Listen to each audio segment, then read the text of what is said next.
तो कैसे हो मेरे तो गाइस, आज के इस वीडियो में आपको बाल विकास एवं शिक्षण शास्त्र 2019 दिसंबर में जो सीटेट ने जो सीटेट सीडीपी को लेके जो प्रश्न पूछे थे ना, 30 प्रश्न, वो प्रश्न की जो है आज मैं डिटेल में व्याख्या करने वाला हूँ। हर एक पॉइंट को, सही गलत पॉइंट को डिटेल में व्याख्या करने वाला हूँ। वीडियो बहुत इंपॉर्टेंट होने वाली है अगर आप सीटेट के अपकमिंग एग्जाम की तैयारी कर रहे हैं, क्योंकि इन्हीं देखो सीटेट बार बार नए क्वेश्चन कहाँ से लाएगा, नए क्वेश्चन होने भी तो चाहिए ना भाई। तो इन्हीं क्वेश्चन को घुमा फिरा के जो है वो पेपर में पूछता, और ऐसा देखा भी गया कि रिपीटेड क्वेश्चन आते हैं, थोड़ा सा जो उसका लैंग्वेज चेंज कर देते हैं, वो सारा कुछ चेंज कर देते हैं। तो ये कौन सा है, 2019 दिसंबर के पीवाईक्यू होने वाले हैं। चलिए वीडियो को शुरू करते हैं। इस वीडियो का जो फर्स्ट क्वेश्चन आपके सामने है, ये इंग्लिश में है और ये हिंदी में है। दोनों जो है बाइलिंगुअल वीडियो होने वाली है, तो टेंशन लेने की बात नहीं है। सबसे पहले क्वेश्चन क्या पूछा है कि भाषा के अर्जन यानी कि एक्विजिशन एवं विकास के लिए सर्वाधिक संवेदनशील अवधि कौन सी है। सबसे पहले आपको ये मालूम होना चाहिए हमारे ये जो क्वेश्चन है, ये क्वेश्चन किस चीज से आया है, ये कौन से टॉपिक से है। तो ये हमारा जो क्वेश्चन है,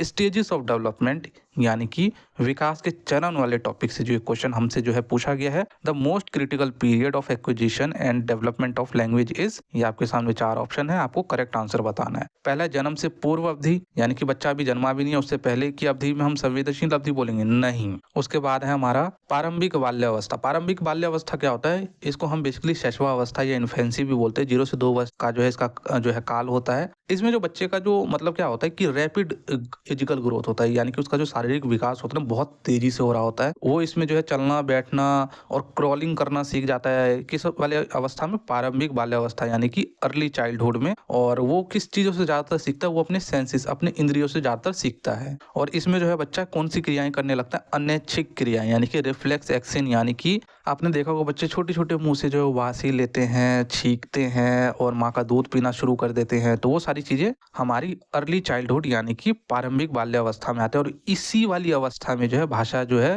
भाषा के अर्जन एवं विकास के लिए जो है सर्वाधिक संवेदनशील अवधि है। यानी कि इसी में जो बच्चा क्या करता है, भाषा को अर्जन करना शुरू कर देता है। इसी में जो अगर आप उसको गलत चीजें सिखाओगे तो वो जो है आगे चल के भी वही सारी गलत चीजें क्या करेगा, ग्रैब कर लेगा, वही सारी गलत चीजें सीख लेगा। इसीलिए जो इसको हम संवेदनशील अवधि बोलते हैं। किसको बोलते हैं, प्रारंभिक बाल्यावस्था को। यानी कि बच्चा जब जन्म ले लेता है, 0 से 2 वर्ष की जो उम्र होती है। अब उसके बाद मध्य बाल्यावस्था के बारे में भी थोड़ा सा पॉइंट समझ लो। मध्य बाल्यावस्था जो होता है, इसको हम क्या बोलते हैं, इसको हम मिडल चाइल्डहुड बोलते हैं। मिडल चाइल्डहुड यानी कि 7 साल तक का जो है बच्चा इसमें जो है आता है। उसके बाद जो है किशोर अवस्था में, तो आपको मालूम ही है, एडोलेसेंस 12 से 18 वर्ष जो है इसका जो है समय काल है। और WHO के अकॉर्डिंग किशोर अवस्था का क्या जो है मतलब एज का वो है, तो 10 साल से लेके 19 साल तक WHO के अकॉर्डिंग है। ठीक है, इस चीज़ों को याद रखना। आप ज़्यादा मतलब एक्सप्लेन, मतलब अगर बहुत ज़्यादा कर रहा हूँ तो आप मुझे कमेंट करके बता सकते हो। नेक्स्ट वीडियो में तो थोड़ा कम कम, मतलब कि जो पॉइंट है, जैसे कि इसका आंसर ये है, तो इसी के बारे में आपको डिटेल में एक्सप्लेन करूंगा। बाकी पॉइंटों को थोड़ा बहुत करके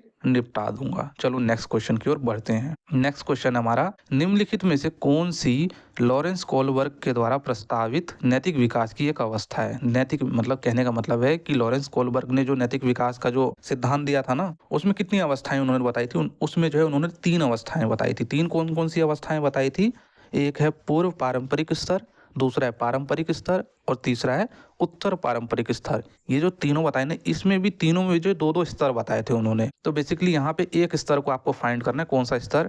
इसमें है हमारा पहला है प्रसूति अवस्था यानी कि लेटेंसी स्टेज।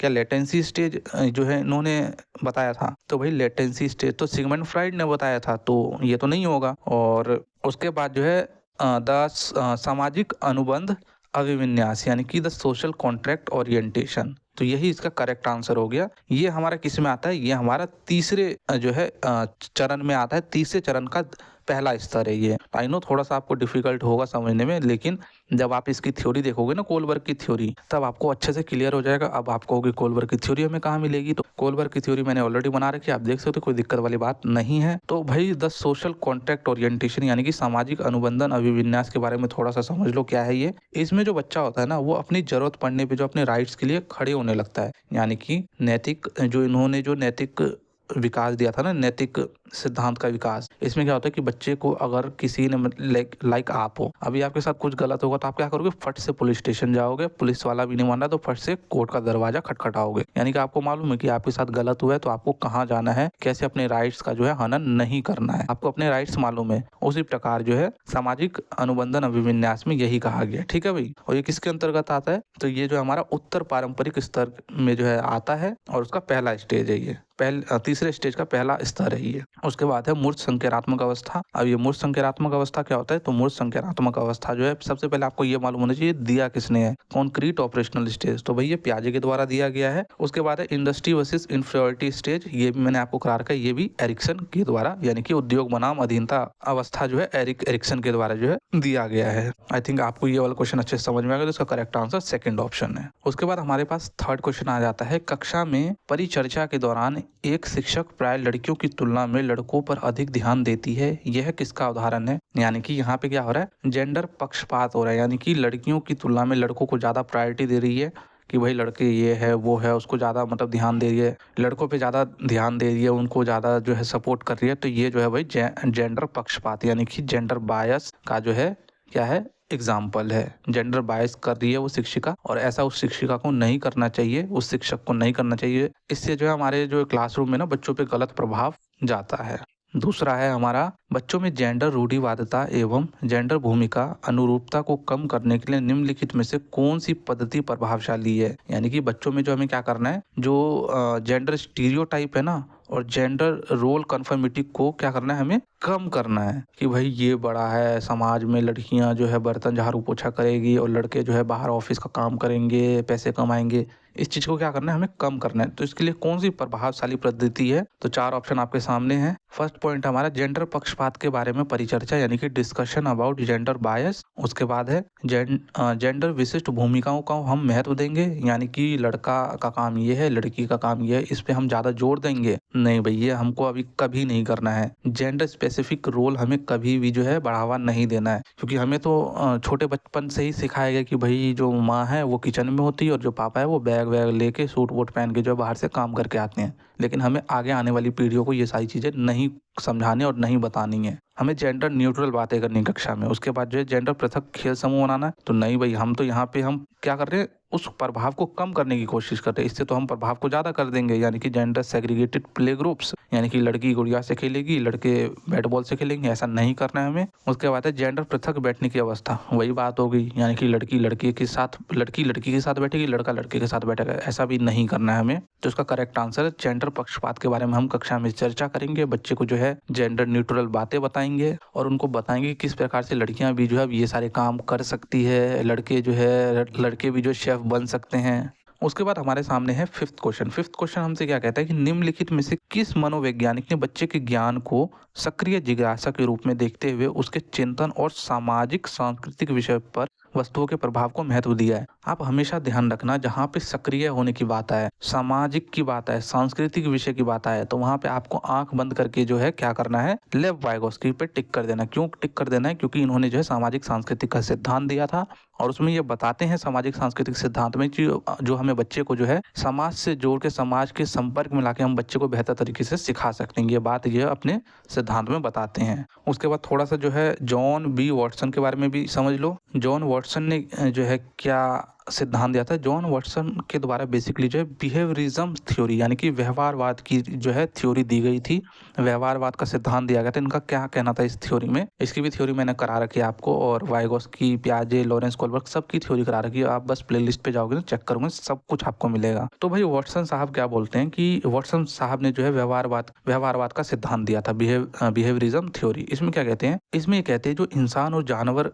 का जो व्यवहार होता है ना, उसके आसपास के परिवेश से, उसके आसपास के वातावरण और अनुभव से जो है प्रभावित होता है। यानी कि आपका व्यवहार किस प्रकार होगा, जो है आप बड़ों के साथ जो है किस प्रकार व्यवहार आ रहे हो, किस प्रकार से उनके साथ जो है ट्रीट कर रहे हो, ये सारी चीजें किस पे डिपेंड करेगी, आपके वातावरण पे डिपेंड करेगी। अगर आपका वातावरण अनुकूल होगा, अगर अच्छा होगा तो आपका अच्छा व्यवहार होगा, अगर आपका वातावरण अनुकूल नहीं होगा तो आपका व्यवहार भी उसी हिसाब से होगा। इनका मानना था कि व्यक्ति के बारे में पता करने के लिए हमें सिर्फ उनके बाहरी व्यवहार को देख के जो है हमें क्या करना है, उन पे ध्यान देना है, ना कि मानसिक विचारों पे। वो मन में क्या सोच रहा है, नहीं सोच रहा है, इससे हमें कोई जो है उनके व्यवहार के बारे में नहीं पता चलेगा। उसका जो बाहरी व्यवहार बर्ताव है दूसरों के साथ, उसको देख के जो हम क्या कर सकते हैं, उसके बारे में पता लगा सकते हैं। तो वाटसन साहब के बारे में पता चल गया। अब जीन पियाजे ने कौन सा सिद्धांत दिया था? जीन पियाजे के द्वारा जो है संज्ञानात्मक विकास का सिद्धांत दिया गया था। तो संज्ञानात्मक विकास का सिद्धांत आप सभी को पता है, दिमाग से संबंधित है। उसके बाद लॉरेंस कोलबर्ग के बारे में भी मैंने आपको पीछे बताया है कि लॉरेंस कोलबर्ग ने जो है क्या बताया था, इन्होंने जो है नैतिक विकास का सिद्धांत दिया था। यानी कि बच्चों की जो नैतिकता है ना, चरणों में बढ़ती। कितने चरणों में? 3 चरणों में। 3 चरणों में भी 2-2 स्तर होते हैं, 2-2 यानी कि 3 के 6 स्तर होते हैं। 6 स्तर कौन कौन से होते हैं वो आप देख सकते हो वीडियो के माध्यम से, ऐसी कोई दिक्कत नहीं है। इतना कुछ अगर बताने लगूंगा तो फिर पूरी थ्योरी यहीं पे हो जाएगी और वीडियो काफ़ी लंबा हो जाएगा। तो हम मतलब इतना मैं आपको जो थोड़ा बहुत हिंट दे के चलूंगा, ऐसा बात नहीं है। तो इसका करेक्ट आंसर जो है सेकंड लेव वाइगोस्की। क्यों है मैंने आपको बता दिया था, सोशल एंड कल्चरल कंटेंट की जहां बात आए, जहां पे जो है बच्चे को जो है एक्टिव सीकर के रूप में देखा जाए, वहां पे जो है लेव वाइगोस्की भाई साहब को हम कर देंगे। उसके बाद एक नेक्स्ट क्वेश्चन है, जिक्सा पहेली को करते समय 5 वर्ष की जो नजमा है ना, एक बच्ची है, वो स्वयं से कहती है कि नीला टुकड़ा कहाँ है? नहीं, यह वाला नहीं, गाढ़े रंग वाला, जिससे जूता बन जाएगा। इस प्रकार की बातों को वाइगोस्की किस तरह से संशोधित करते हैं, किस तरीके से बताते हैं? तो भाई इसका जो है करेक्ट आंसर आपको मुझे बताना है कि नीला टुकड़ा कहाँ है। यानी कि बच्चा जो है अपने आप से बात करता है, अपने आप से बात कर रहा है, तो वो कौन से जो है मतलब ये लैंग्वेज के बेसिकली 3 फॉर्म दिए गए थे। बेसिकली आप पहले ये समझ लो, लैंग्वेज के 3 फॉर्म दिए गए थे कि बच्चे के अंदर जो है ना, इतने साल का बच्चा के अंदर ये वाला लैंग्वेज का फॉर्म आएगा, इतने साल के बच्चे के अंदर ये वाला लैंग्वेज का फॉर्म आएगा। बेसिकली 3 फॉर्म दिए गए थे। 3 फॉर्म कौन कौन से? एक था सोशल स्पीच यानी कि सामाजिक वाक, प्राइवेट स्पीच यानी कि क्या है वो, इसमें जो बच्चा क्या करता है, व्यक्तिगत वार्ता करता है, यानी खुद से बात करता है। और साइलेंट इनर स्पीच में क्या होता है, बच्चा जो है कुछ भी चीज जो है ना मुंह से नहीं बोलता, वो मन ही मन में बात करता है। तो इसका करेक्ट आंसर क्या है? नजमा किससे बात कर रही है? वो स्वयं से बात कर रही है, स्वयं से, यानी कि व्यक्तिगत वार्ता यानी कि प्राइवेट स्पीच इसका करेक्ट आंसर होगा। टॉक अलाउड, जोर से बोलना, ऐसा कुछ नहीं है। स्कार्फ फोल्डिंग का मतलब होता है अस्थायी मदद देना, ये भी वाइगोस्की के द्वारा दिया गया है। आत्म केंद्रित वार्ता का मतलब होता है कि बच्चे को जो है अपने आप से मतलब है, भाई आत्म केंद्रित है, वो उसने जो बोला वो ठीक है, दूसरों की बोली पे जो है वो उससे उसको कोई मतलब नहीं है। ठीक है भाई, इसको हम ऐसे समझ सकते हैं गाइस। उसके बाद हमारा नेक्स्ट क्वेश्चन 7 नंबर क्वेश्चन है। इसमें क्या कहता है 7 नंबर क्वेश्चन, बच्चों को संकेत देना तथा आवश्यक पड़ने पर सहयोग प्रदान करना निम्नलिखित में से किसका उदाहरण है? अगर अभी आपको याद आ रहा होगा तो मैंने आपको एक थ्योरी कराई थी, वाइगोस्की की थ्योरी। वाइगोस्की की थ्योरी में हमें जो है स्कार्फ फोल्डिंग यानी कि पाढ़, ढांचा शब्द हमें सुनने को मिलता है। और इसका मतलब क्या होता है कि स्कार्फ फोल्डिंग में क्या होता है, जो मोर नॉलेजेबल अदर्स होते हैं, यानी कि जो उस बच्चे से उस क्षेत्र में अधिक जान रहे होते हैं। यानी कि अगर मैं आपको एग्जांपल बताऊं, जैसे वो जो है एक बच्चा साइकिल चला रहा है, उसके पिताजी उसको हेल्प कर रहे हैं, तो क्या है वो जो हेल्प कर रहे हैं वो स्कार्फ फोल्डिंग कर रहे हैं। तो इसका करेक्ट आंसर तो वैसे स्कार्फ फोल्डिंग होगा, क्योंकि बच्चे को जो है अस्थायी मदद यहाँ पे जो है सहयोग प्रदान किया जा रहा है। जैसे कि आप छोटे छोटे बच्चे हो, प्यारे प्यारे बच्चे हो, आप तो खैर बड़े बच्चे हो गए हो, लेकिन तो क्या होता है जब आप स्कूल में जाओगे ना पढ़ाने के लिए, तो क्या होगा वहाँ पे, जब आप वहाँ पे पढ़ाओगे तो आप देखोगे बच्चे कहीं कहीं पे अगर लैग कर, जैसे A for apple, B for ball और फिर सीधा डी फॉर डॉग बोलते हैं, तो आप उसको वहाँ पे हेल्प करोगे। बच्चे नहीं, सीधा डी फॉर डॉग नहीं, इससे बीच में जो है सी फॉर कैट भी होता है। उसके बाद हम बाकी के 3 पॉइंट भी समझ लेते हैं। रीइंफोर्समेंट यानी कि पुनर्बलन, यानी कि रीइंफोर्समेंट ये क्या होता है कि इसका ये जो है ना, ये किसके द्वारा दिया गया? ये बीएफ स्किनर के द्वारा, जो है अपनी थ्योरी में, जो बीएफ स्किनर की थ्योरी थी ना, उसमें जो है इस शब्द का प्रयोग किया गया। इसका मतलब होता है कि हम बच्चे को जो है ना, किसी भी काम को ना, अगर बच्चे को हम रीइंफोर्समेंट करें ना, पुनर्बलन करें, तो वो उस काम को जल्दी सीख जाएगा। उसके बाद है कंडीशनिंग या अनुबंधन।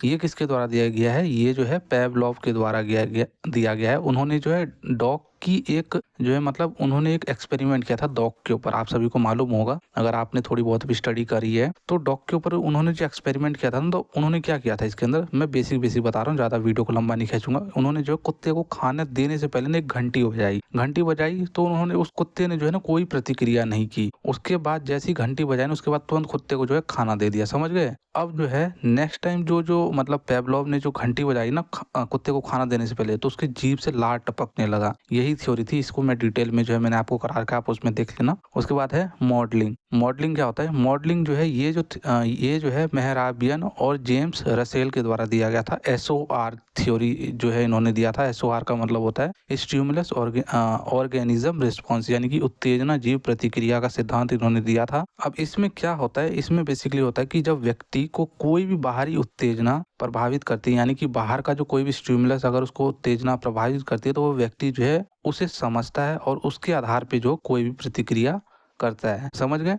चलो भाई नेक्स्ट, ये हमारा 8th नंबर क्वेश्चन है और इसमें क्या कहता है? निम्नलिखित व्यवहारों में से कौन सा जीन पियाजे के द्वारा प्रस्तावित मूर्त संज्ञानात्मक अवस्था को विशेषित करता है? ये आप इंग्लिश में साथ के साथ पढ़ते जाना, क्योंकि इंग्लिश भी पढ़ूंगा तो बताना तो मेरे को हिंदी में ही पड़ेगा ना, तो मैं इसलिए जो है मैं सीधा हिंदी में ही बता रहा हूँ। और इंग्लिश वाले बच्चों के लिए जो है यहाँ पे कुछ शब्द जैसे कॉन्क्रीट ऑपरेशनल स्टेज, इसको हम मूर्त संज्ञानात्मक अवस्था बोलते हैं, तो आप ये सारी चीजें ध्यान रखते रहना, ठीक है भाई। तो इसमें क्या है, इसमें क्या पूछा गया है कि इसमें जो है इन्होंने बेसिकली पूछा गया कि जीन पियाजे का जो सिद्धांत था ना मूर्त संज्ञानात्मक अवस्था में, तो मूर्त संज्ञानात्मक अवस्था में इनमें से क्या बातें कही गई है तो वो हम जान लेते हैं, और उसके बाद हम सारे पॉइंट को भी हम डिस्कस करेंगे कि ये सारी चीजें क्या है। पहला है परिकल्पित निगमनात्मक तर्क या साध्यात्मक विचार। ये किसमें होता है? ये हमारा जो है फॉर्मल ऑपरेशनल, यानी कि उसमें होता है। इसमें जो है अमूर्त संज्ञानात्मक में जो है 11+ वर्ष के बच्चे जो है शामिल होते हैं, और मेन है कि परिकल्पित निगमनात्मक यानी कि हाइपोथेटिको डिडक्टिव रीजनिंग होता क्या है? तो इसका मतलब होता है कि किसी भी चीज को समझने के लिए जो आपने प्रीवियस नॉलेज का जो कोई भी बच्चा या आप प्रयोग कर रहे हो ना किसी भी ज्ञान का, उसको हम क्या बोलते हैं? Hypothetic deductive reasoning. उसके बाद है साध्यात्मक विचार। साध्यात्मक विचार क्या होता है कि ठोस उदाहरण की आवश्यकता के बिना, यानी कि कोई भी ठोस उदाहरण है उसके बिना आप अमूर्त तर्क कर पाते हो, अमूर्त तरीके से आप जो है तार्किक रूप से तर्क कर पाते हो, इसी को हम साध्यात्मक विचार कहते हैं। तो इसका करेक्ट आंसर फर्स्ट तो नहीं है भाई, ये तो मैंने आपको बता दिया। यहाँ पे क्या बोला है कि मूर्त संज्ञानात्मक अवस्था। मूर्त संज्ञानात्मक अवस्था कौन सी हो गई? आप मुझे बताओ मूर्त संज्ञानात्मक अवस्था कौन सी हुई? तो भाई मूर्त संज्ञानात्मक अवस्था तो हमारी तीसरी अवस्था है, ये तो चौथी अवस्था की बात हो रही है। उसके बाद दूसरा है संरक्षण और कक्षा समावेशन, यानी कि कंजर्वेशन एंड क्लास इंक्लूजन। इसमें क्या होता है कि इसमें बेसिकली संरक्षण का मतलब होता है कि बच्चा ये नहीं समझ पाता है कि किसी वस्तु के आधार पे, जैसे कोई वस्तु है, लाइक मैं सीधा आपको एग्जाम्पल ही देता हूँ, उतना कुछ ज्यादा तामझाम नहीं बताना। अगर बच्चे के सामने 50 रुपए का कॉइन रख दोगे और 100 रुपए का नोट रख दोगे ना, तो जो बच्चा है ना, इस चरण में जो बच्चा रहेगा वो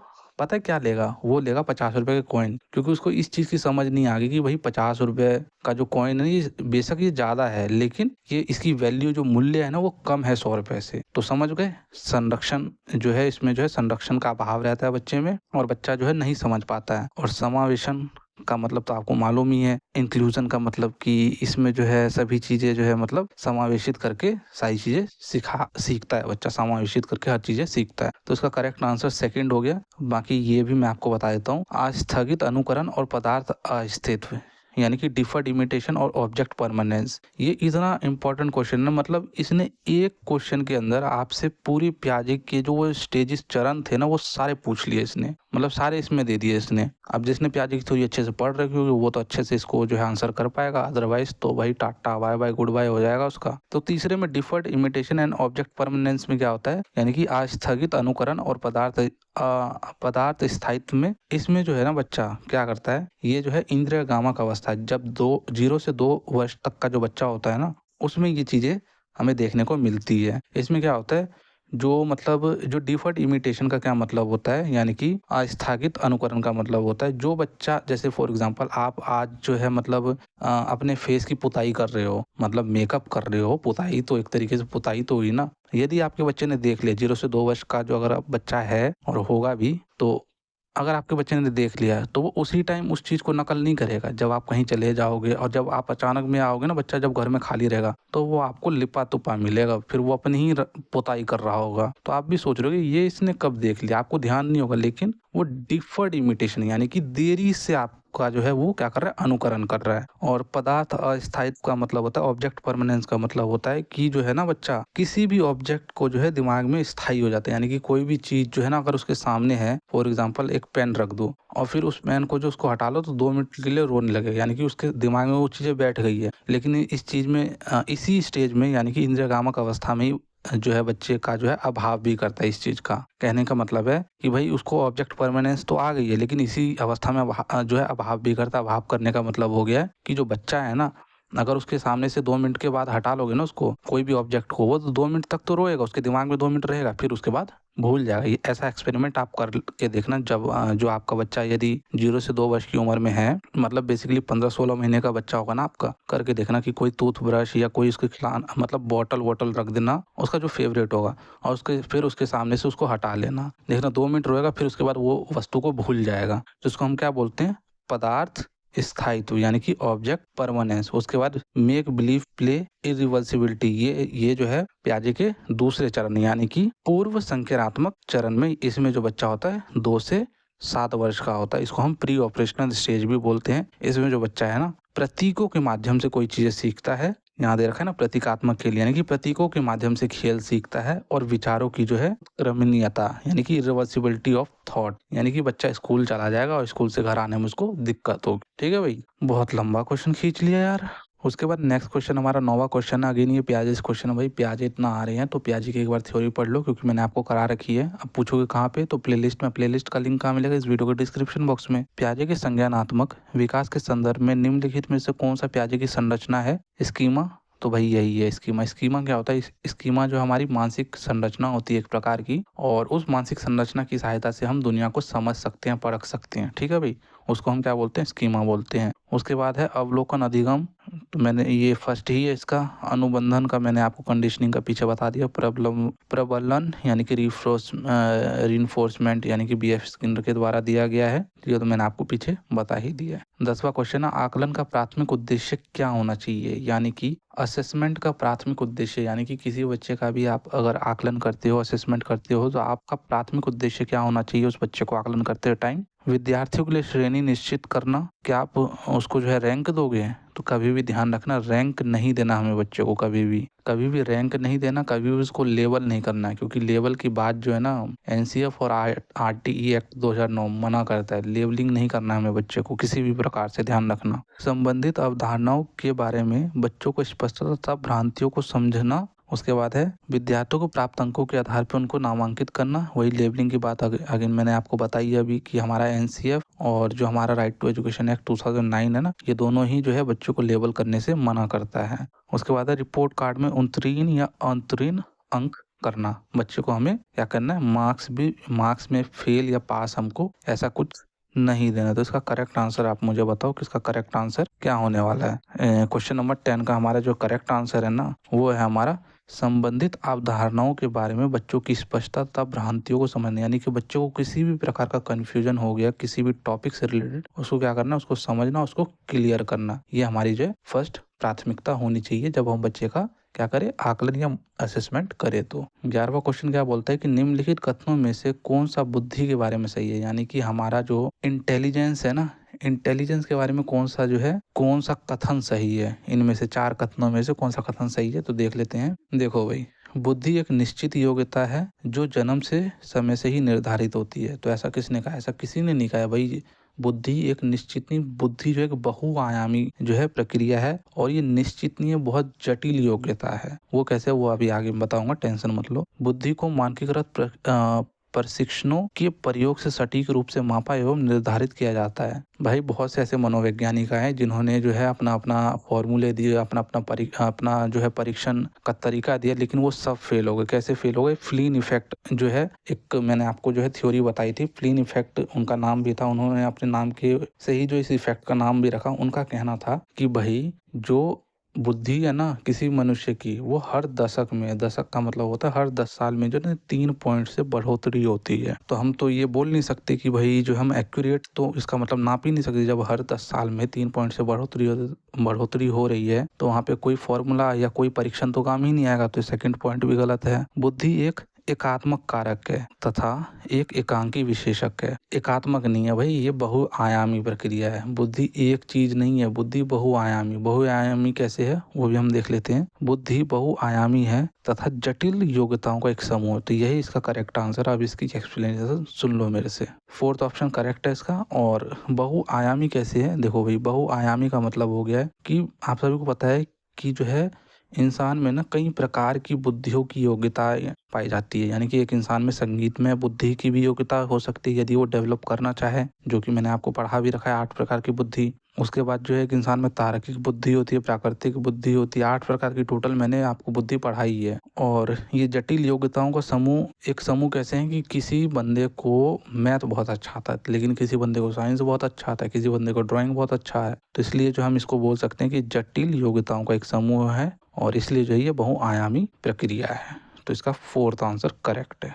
उसके बाद 12 नंबर का क्वेश्चन है, रूही हमेशा समस्या के एकाधिक समाधानों के बारे में सोचती है। एकाधिक का मतलब होता है एक से अधिक। एकाधिक का मतलब एक नहीं, एक से अधिक, यानी कि एक समस्या के बारे में कई सारी प्रॉब्लम के जो है सॉल्यूशन वो दे देती है। कौन देती है? रूही। इसमें से काफी समाधान मौलिक होते हैं, यानी कि ओरिजिनल होते हैं, जो रूही के द्वारा दिए जाते हैं। रूही किन गुणों का प्रदर्शन कर रही है? तो भाई रूही में जो है सृजनात्मकता है, यानी कि सृजनात्मकता मैंने आपको जो है टॉपिक पढ़ाया था, इसका करेक्ट आंसर भी वही है, सृजनात्मकता, यानी कि क्रिएटिव थिंकर है। यानी कि एक से अधिक, अगर कोई भी प्रॉब्लम अगर जो है क्रिएटिव बच्चों के सामने आएगा ना, तो वो क्या करेगा, एक से अधिक आंसर आपको दे देगा कि भाई अच्छा इसका सॉल्यूशन इस प्रकार से होगा, इसका सॉल्यूशन इस प्रकार से होगा। एक क्वेश्चन के वो 10 तरीके का आंसर आपको दे देगा।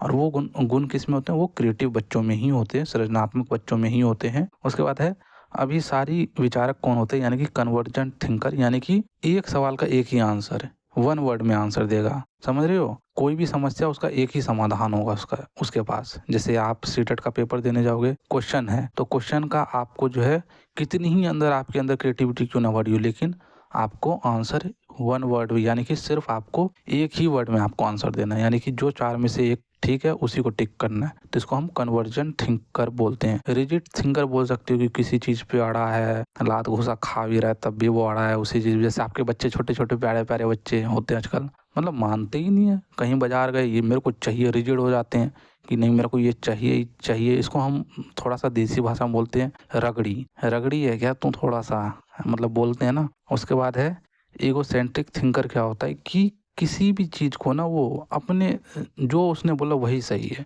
दूसरे के परिप्रेक्ष्य को नहीं देखता है वो। ये मैंने अभी बात पीछे भी बताया, आत्म केंद्रित विचारक होते हैं, वो आत्म केंद्रित, जो उसने बोला वो ठीक है, दूसरे का परिप्रेक्ष्य, दूसरे क्या बोल रहे नहीं बोल रहे, इट डजंट मैटर। 13वां क्वेश्चन है, शिक्षण अधिगम प्रक्रिया में वंचित समूह से संबंधित अभ्यर्थियों के द्वारा सहभागिता कम होने की स्थिति में एक शिक्षक को क्या करना चाहिए? यानी कि जो वंचित समूह के जो बच्चे हैं, जो मतलब हाशिए पे रहते हैं, जो रोड किनारे टेंट वेंट में रहते हैं, जो अनुसूचित जाति जनजाति वर्ग से आते हैं, उनकी अगर सहभागिता कक्षा में कम हो रही है तो एक शिक्षक के नाते आपका क्या कर्तव्य, क्या करना चाहिए? तो पॉइंट के हिसाब से बताओ। बच्चों को विद्यालय छोड़ने के लिए कहना? नहीं, ऐसा नहीं कहना। ऐसा कहोगे और यदि कहीं किसी ने कंप्लेंट वीडियो बना के वायरल करी तो आपकी नौकरी तक चली जाएगी। आजकल तो फोन का ही जमाना है। इस स्थिति को जैसा है वैसे ही स्वीकार कर लेना? नहीं जी।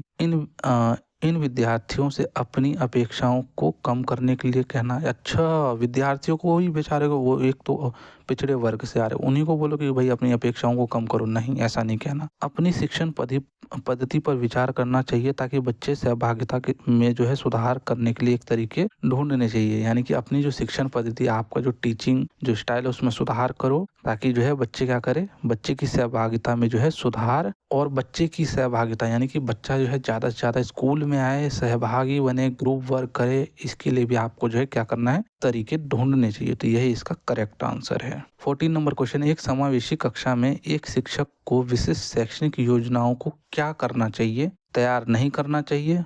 क्यों भाई? विशेष शैक्षणिक योजनाओं को तैयार करना चाहिए, ये इसका आंसर होना चाहिए। कभी कभी की तो कोई बात ही नहीं है, सक्रिय रूप से तैयार करना चाहिए। तो 3rd ऑप्शन इसका करेक्ट है। तैयार करने के लिए हतोत्साहित होना चाहिए, तो ये तो गलत है। तो 3rd ऑप्शन इसका करेक्ट आंसर है। उसके बाद मैं सोच रहा हूँ भाई वीडियो जो है ना काफ़ी लंबी हो गई है, 15 क्वेश्चन ही मैं आज की वीडियो में रख रहा हूँ। बाकी जो 15 क्वेश्चन है वो नेक्स्ट वीडियो में मैं ले आऊँगा। क्योंकि देखो भाई, क्योंकि काफ़ी ज़्यादा लंबी वीडियो हो गई है और क्योंकि मैं बहुत डिटेल में हर एक पॉइंट को समझा रहा हूँ, तो इस वीडियो के बाद ही मुझे पता चल पाएगा कि मैं जो है कैसे, मतलब क्या करूँ नहीं करूँ, मतलब हर एक पॉइंट को समझाऊँ, ये सिर्फ उस पॉइंट को समझाऊँ जो करेक्ट आंसर है। तो मुझे जिस हिसाब से कमेंट मिलेंगे, ज़्यादा कमेंट मिलेंगे, फिर मैं उस हिसाब से काम करूँगा, क्या दिक्कत है। तो आज की वीडियो में 15 ही क्वेश्चन रखते हैं, बाकी के 15 क्वेश्चन हम नेक्स्ट वीडियो में बनाएंगे। तो ये जो है हम देख लेते हैं। पठन वैकल्य बच्चों के प्राथमिक लक्षण क्या होते हैं, यानी कि डिसलेक्सिया। काफ़ी बार पेपर में पूछा जाता है, ध्यान रखना। और इनफैक्ट जो 2024 में भी जो क्वेश्चन पूछे गए हैं ना दिसंबर तक में, उसमें भी डिसलेक्सिया को पूछा गया है। तो डिसलेक्सिया को अंडर एस्टिमेट मत करना बिल्कुल भी। तो डिसलेक्सिया यानी कि पठन वैकल्य, इसमें तो नाम ही दे रखा है भी पठन, पढ़ने में दिक्कत आ रही है उसको, तो वही आंसर भी होगा इसका। न्यून अवधान मतलब ही नहीं। न्यून अवधान में क्या होता है कि बच्चा जो है ना किसी भी चीज़ को फोकस नहीं कर पाता है। डाइवर्जेंट थिंकिंग, एक कन्वर्जेंट थिंकिंग होता है जिसमें वन वर्ड, एक डाइवर्जेंट थिंकिंग होता है जिसमें एक से अधिक आंसर देते हैं। उसके बाद धारा प्रवाह पढ़ने की अक्षमता यानी कि इनएबिलिटी टू रीड फ्लुएंटली। तो इसका करेक्ट आंसर है एक ही गति विषयक कार्य को बार बार दोहराना। बार बार दोहराने वाली बात यहाँ पे नहीं हो रही है। तो 15वें का जो करेक्ट आंसर है ना, जैसे कि मैंने आपको बताया, पठन वैकल्य यानी कि पढ़ने में उसको दिक्कत होती है। तो थर्ड ऑप्शन इसका करेक्ट आंसर है कि पढ़ने की अक्षमता से है। तो भाई ठीक है भाई गाइस, आज की वीडियो में इतना ही। वीडियो अच्छी लगी हो तो आप हमारे चैनल को लाइक शेयर एंड सब्सक्राइब कर सकते हो। जय हिंद, जय भारत।